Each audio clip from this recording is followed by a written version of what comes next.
y'all doing? Fat Guy Flies RC. Look at here. Another plane. Who would figure, right? Well, Flanker Tanker, and he's the only one that comes to mind. Several of my viewers and regular subscribers have talked to me about, hey, you need to get around and get that FMS Kingfisher. And I don't know why I kept putting it off, but I said I keep, I'll buy stuff from Horizon Hobby, build up my loyalty points, and I had about $60, $70 worth of it. I said, you know what? I'm going to buy the Kingfisher. Everybody goes on, and there's dozens of videos on the Kingfisher, dozens of unboxing, dozens of builds, dozens of maidens, and now there's going to be one more. But, so let's get this thing out of the box, and let's just see what everybody talks about, how great this model is. Okay. So we're going to open it up from this side here. Thought I heard something. Okay. And like a lot of these models, E-Flight and FMS, always open up the other side too. The reason is because there's a vacuum. These things are tacked and they're so tight that sometimes you'll have a hard time. So that's what I like to do. I'll open it up on one side and then I'll pull it through. Hopefully not dropping anything in the process.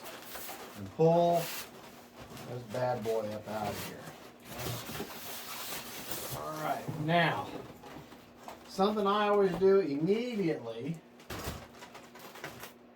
is I'm going to go that back end that I opened, the other side, and I'm going to put this box back together correctly. Because y'all know when you're on any plane you buy, you can open it up, you can take it out of the box. But once you start assembling it and you use glue or anything, you bought the plane. So I'm going to take everything out, make sure that's one of the reasons for the unboxing, is just to make sure you don't have any defects, nothing wrong, everything's in good shape. And if it's in good shape, then you could dispose of the box or whatever, because you want to make sure, everything's there and not broken before you commit to building. And trust me, they can figure it out. Just like anything else, any other of these kind of planes, E-Flight, FMS, X-Flop, they're all packed beautifully. I mean, you drop this off the back of a truck, it'll be fine. Okay?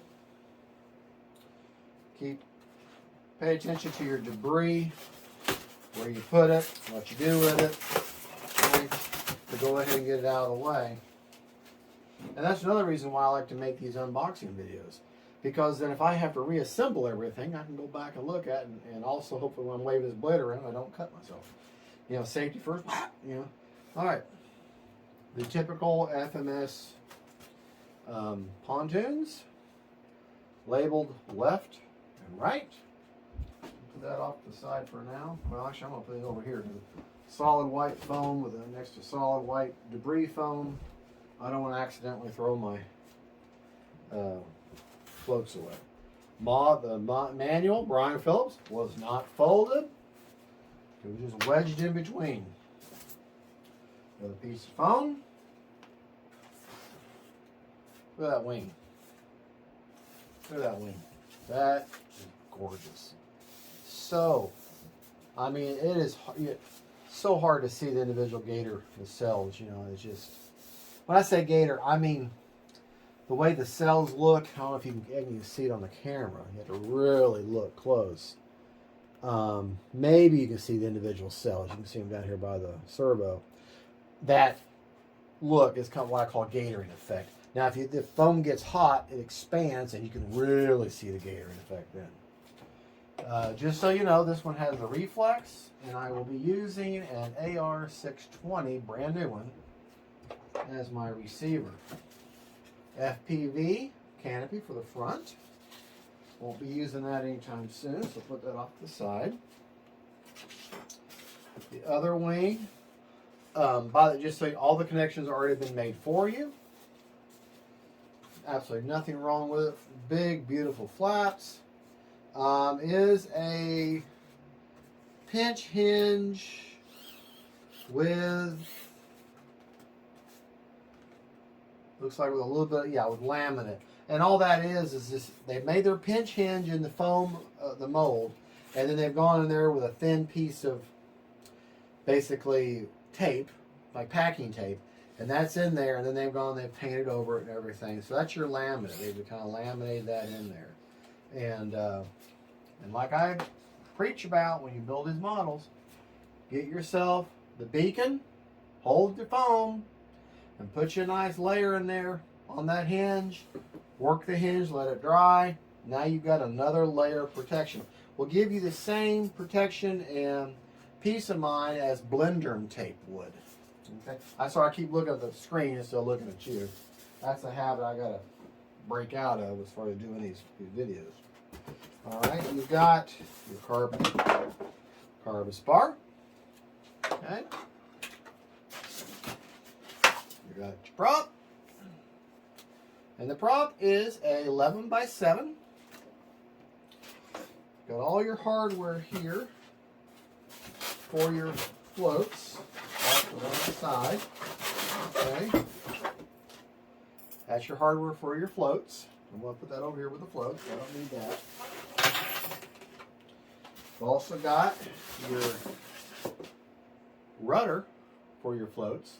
That will go in the, obviously, the end of the wing, right in the fuselage, and the same place as you put your rear steerable tail wheel, and that it will be your rudder for when you want to float fly this thing, which I may or may not do. If I do float flying, it would be with this plane. All right, you got your regular main wing struts, one and the other. I wonder if they are labeled as to which side is which. I don't see that they're labeled. Okay. All right, let's continue on with the skis as alternative gear.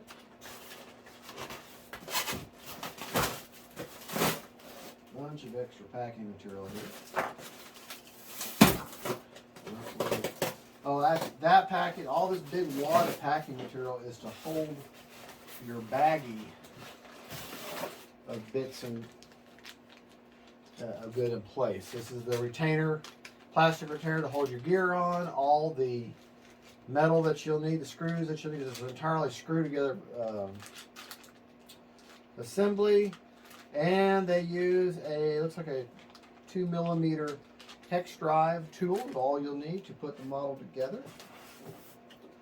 Horizontal stabilizer. Work the hinge, work it, baby. Okay. And a pinch hinge with laminate. Interesting enough, the thing about this particular horizontal stabilizer, this just clicks in. No screws are needed. No screws are needed. It's got a little clasp back there where you can remove it, but I think it's going to be pretty tight. Probably won't be removing it, but you can, so that you can change out that rear wheel for your rudder, water rudder. Okay, I'm looking in all my little nooks and crannies, and oh yeah, the fuselage. Okay. Also, we gotta get the main gear out. So let me put the fuselage off to the side for just a moment. We always save the fuselage to last.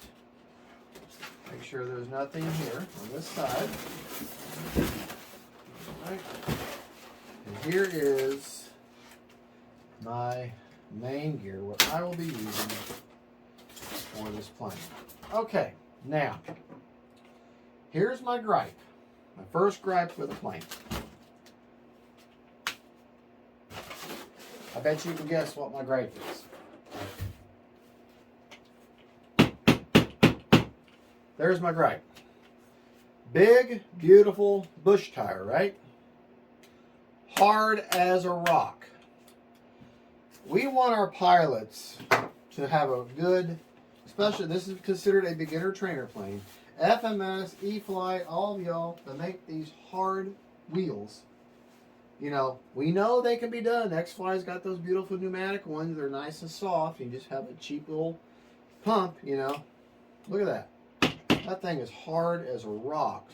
And what's going to happen, that pilot's going to put this plane together, and he's not going to really know how to land this thing, and he's going to bounce and bounce and bounce.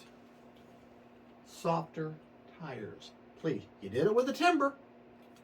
Why can't you do it with everything else? FMS. And so look what I got here.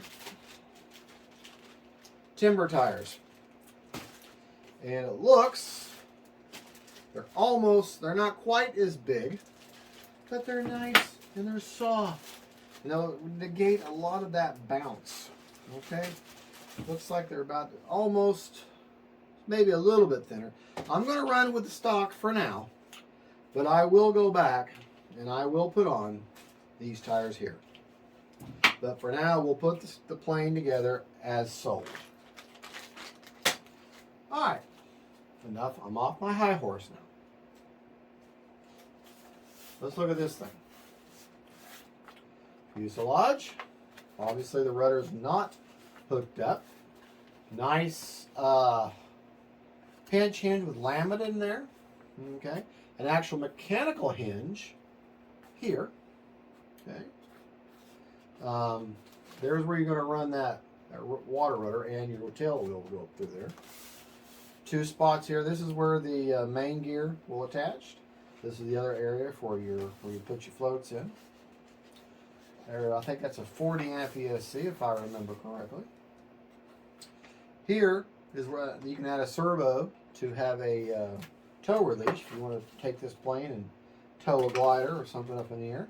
All right. And here's something I like about the Kingfisher that I've looked at in all the videos is XT60 battery connector. And there's your reflex system. Okay. Now, on the ESC, okay, I'm going to see if this is actually a real deal, but on that ESC, let's see if you can see there, the throttle cable, there's that little yellow wire, okay, little yellow signal wire. All right, it takes it's going to take with a reflex. You're going to have throttle, okay, which you're going to need 6 channels because you need throttle, okay, you need aileron, you need elevator, you need rudder, and then you need flaps, okay, and then you need a 6th channel to plug in your reflex. Okay. Well, that little yellow wire is for reverse. So now I need 7 channels. So that means I have to make a choice. Again, just like with the 1300 millimeter PA Super Cub. If I want to use the reverse, because that's what that little yellow wire is for, I got to pick. Do I want to have all 3 levels of the reflex? Or do I want reverse? Because I only got 1 channel available. Okay? So, and if I had retracts, I'd be forced.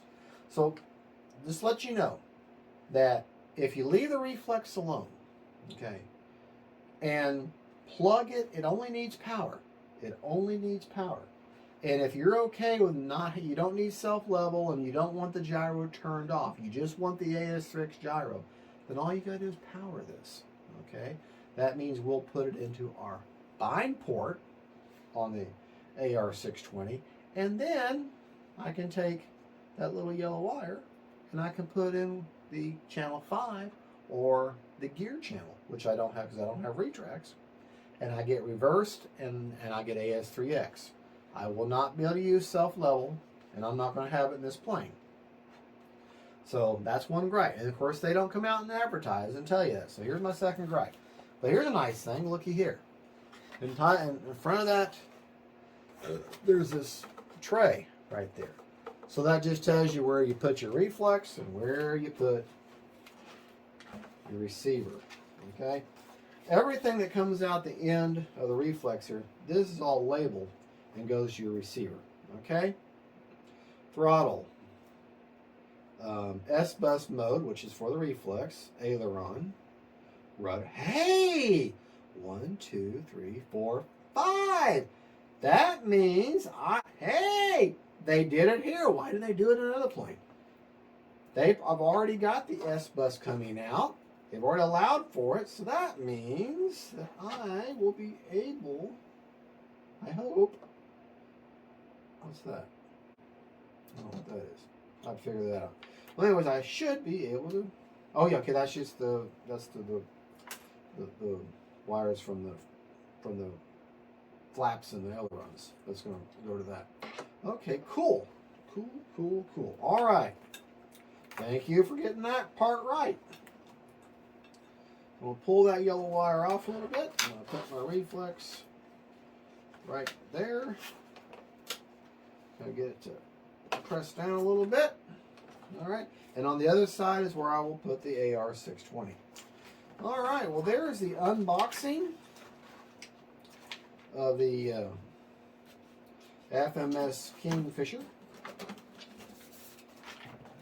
I'm very happy if this is right what I suspect.